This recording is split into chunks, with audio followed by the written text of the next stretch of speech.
అందరికీ సంక్రాంతి శుభాకాంక్షలు అండి. ఇక్కడికి వచ్చిన వాళ్ళందరికీ కూడా. ఈ సినిమాని ఇంత బాగా ఆదరించిన ప్రతి ప్రేక్షకుడికి అందరికీ కూడా చాలా చాలా చాలా థ్యాంక్స్ అండి. ఎందుకంటే ఇది నాకు కొంచెం స్పెషల్, నాకైతే స్పెషల్ సంక్రాంతి. ఎందుకంటే ఈ సంక్రాంతికి నేను నలుగురిని నవ్వించే అవకాశం నాకు వచ్చింది ఈ సినిమాలోనేనండి. నిజంగా నాకు very happy Sankranti. Thank you తమ్ముడు. కిషోర్ని నేను ఎప్పుడు ఇంతకుముందు చిత్రలహరి అయ్యే చేసేటప్పుడు కిషోర్ని అంటూ ఉండేవాడిని, నీది రియల్ లైఫ్లో చాలా స్పాంటేనియస్. తనని కలిస్తే అరగంట మాట్లాడామంటే మనం ఆల్మోస్ట్ అరగంట కూడా నవ్వుతూనే ఉంటాం. అంత నీట్గా ప్రజెన్స్ ఆఫ్ మైండ్ ఉంటుంది. వేసే డైలాగులన్నీ కూడా మన అంత నీట్గానే ఎంటర్టైన్ చేస్తాయి. ఎక్కడ ఎవరిని హర్ట్ చేసేలా ఉండవు ఏమి. నాకు చాలా ఇష్టం తిన కామెడీ ఎందులో పెడతాడని. అలాగే ఇంకా రవి గారిది నాది అంటే చాలా కాలం నుంచి ఫ్రెండ్షిప్ అండి. The most original frank human being నేను చూసింది రవితేజ్ గారిని. రవితేజ్ గారికి ఒక విషయంలో చాలా పుణ్యం ఉంటుందండి. ఎందుకంటే అది ఆయన టైం ఆయన వేస్ట్ చేసుకోకపోవడంతో పాటు మన టైం ఆయన వేస్ట్ చేయరు. అది నాకు బాగా నచ్చింది. ఎందుకంటే ఒక 1 minute చెప్పే మ్యాటర్ని ఆయన అరగంట చెప్పరు, ఎప్పుడు ½ minute చెప్తారు. సో మన టైం కూడా బాగా సేవ్ అయింది కదండి. ఏమైనా సంపాదించగలం, టైం మళ్ళీ సంపాదించలేం కదా. అందు గురించి ఆ రకంగా చాలా థ్యాంక్స్ అన్నయ్య. అండ్ నేను ఎప్పుడైనా మా షూటింగ్ కాకుండా ఎప్పుడన్నా ఎవరినన్నా కలుద్దామంటే నేను కలిసేది ఆయనేనండి, రవితేజ్ గారిని. So most original human being. ఆయన ఎనర్జీ అయితే ఇంక ఇంపాసిబుల్ అండి, ఎవరిని టచ్ చేయలేం కూడా. 100 మంది ఉన్నా సరే ఆయన ఒకసారి ఏంట్రా అంటే ఇంక అటే వెళ్ళిపోద్ది అంతే, ఇంకా అవుట్. అదేదో ఇంకా అది రాసే డైలాగులో కానీ ఇంకా అది ఏం చేయలేం. ఇంకా ఆయనకి సెంటిమెంట్ క్యారెక్టర్ ఇచ్చినా సరే అదే ఫ్లో వస్తుంది ఏకంగా, ఇంక డామినేట్ అయిపోద్ది అది. సో ఈ సినిమా నాకు భీమవరం నుంచి నా ఫ్రెండ్ వర్మన్ తను ఫోన్ చేసి చాలా కాలం తర్వాత నాకు ఫోన్ చేశాడు. తను సినిమా చూసిన వెంటనే ఫోన్ చేసి, అరే చాలా కాలం అయిందిరా నీ కామెడీ చూసి, నేను ఎంజాయ్ చేసి ఫుల్ ఫిలిము విపరీతంగా నవ్వుకుని ఎంజాయ్ చేశానురా, నిజంగా కడుపు నిండిపోయిందిరా ఈ పండగకి, చాలా బాగా చేసావు అని నా ఫ్రెండ్స్ నుంచి కూడా నాకు మంచి అప్లాజ్ తెచ్చింది సినిమా అండి. అలాగే సుధాకర్ గారు, మీరు అందరూ ఇప్పుడు చూశారు కదా సుధాకర్ గారు ఎంత ప్యూరో. మీకు ఇంకోటి ఏంటంటే చెప్పేశారు వెంటనే, ఆయన చేయి కూడా చూపించారు. సో అంత ప్యూరెస్ట్ ప్రొడ్యూసర్ మాకు ఆయన. మీకు ఎప్పుడు బాగా డబ్బులు రావాలని మనస్ఫూర్తిగా కోరుకుంటాను సార్, పేరు డబ్బు రావాలని.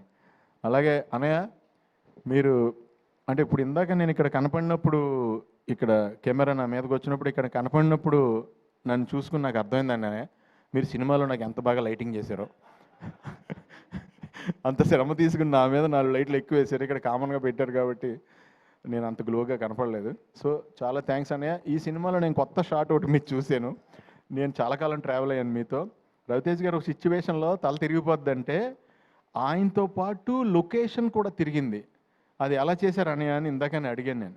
చాలా బాగుంది అన్నయ్య, షాట్ చాలా బాగుంది. ఇంకా ప్రకాష్ గారి గురించి చెప్పక్కర్లేదు మనం. ఒక పూర్ మెన్ గుడ్స్ ఏదన్నా మీరు సెట్ అయిందంటే ఆ పూర్ మెన్స్లో రిచ్గా ఉంటుంది ఆ సెట్. అంత నీట్గా ఏ రకంగా కాంప్రమైజ్ అవ్వకుండా చేస్తారు ఆయన. సో ఇలా మురళీ గారితో పాటు, మురళీధర్ గౌడ్ గారితో పాటు, అలాగే రోహన్, అందరు కాంబినేషన్, డింపుల్ గారు, అందరూ ఎక్స్ట్రాడినరీగా చేశారు ఈ సినిమాల్లో.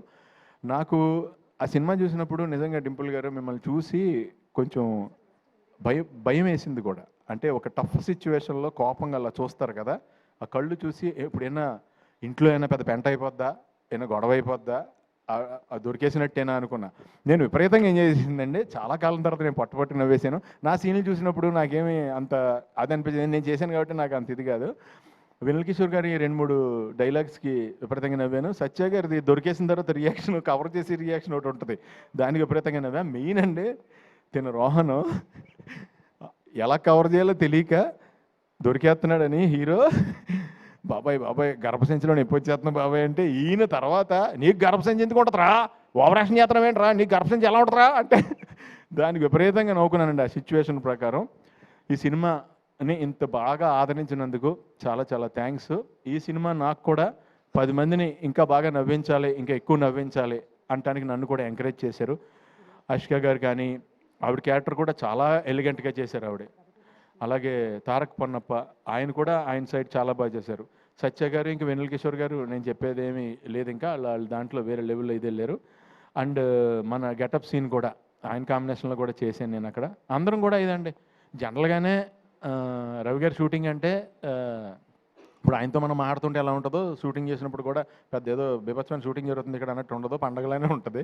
సో నాకు హ్యాపీ ఏంటంటే ఈయన రేస్ కారు అంత ఎనర్జీ, ఆ కార్ని రేస్ గ్రౌండ్లోకి తీసుకెళ్ళాలి. దాన్ని కూరగాయలు కొనుక్కోవడానికి లేదంటే వేరే చోటకి ఆ రేస్ కారును వాడపోవడం బెటర్. నువ్వు కరెక్ట్గా ఫ్యామిలీ రేస్లో పెట్టి ఆ రేస్లో విన్ అయ్యేవు తమ్ముడు. All the best, wishing you all success for ever. All the best అండి అందరికీ, మీ అందరికీ కూడా పేరు పేరున ఆల్ ద బెస్ట్. ఎవరన్నా మర్చిపోయి ఉంటే నన్ను క్షమించండి. Thank you so much. Thank you Sunil గారు. స్టేజ్ మీదే ఉండవలసిందిగా రిక్వెస్ట్ చేస్తున్నాం అండి. మరి ఇంతకుముందు కింద మిస్ అయిపోయింది ఆ క్వశ్చన్. మరి అందరూ మమ్మల్ని అడిగావు, సునీల్ గారిని అడగకపోతే ఎలా అంటున్నారు. మరి మీకు కూడా అంతర్ముఖ శత్రువు ఉంటుంది కదా, ఏ విషయంలో టెంప్ట్ చేస్తుంది మిమ్మల్ని బాగా? ప్రతి విషయంలోనేనండి నా లైఫ్లో. నేను ఎప్పుడు ఓ ఫుడ్ చూస్తే ఇమీడియట్గా తినేద్దాం అనుకుంటా. ఓకే, విపరీతం ఆపుకోలేను, నేను ఫుడ్ తినకుండా ఉండలేను. నాదే కాదు పక్క వాళ్ళది కూడా తినేద్దాం అనుకుంటాను అనమాట నేను.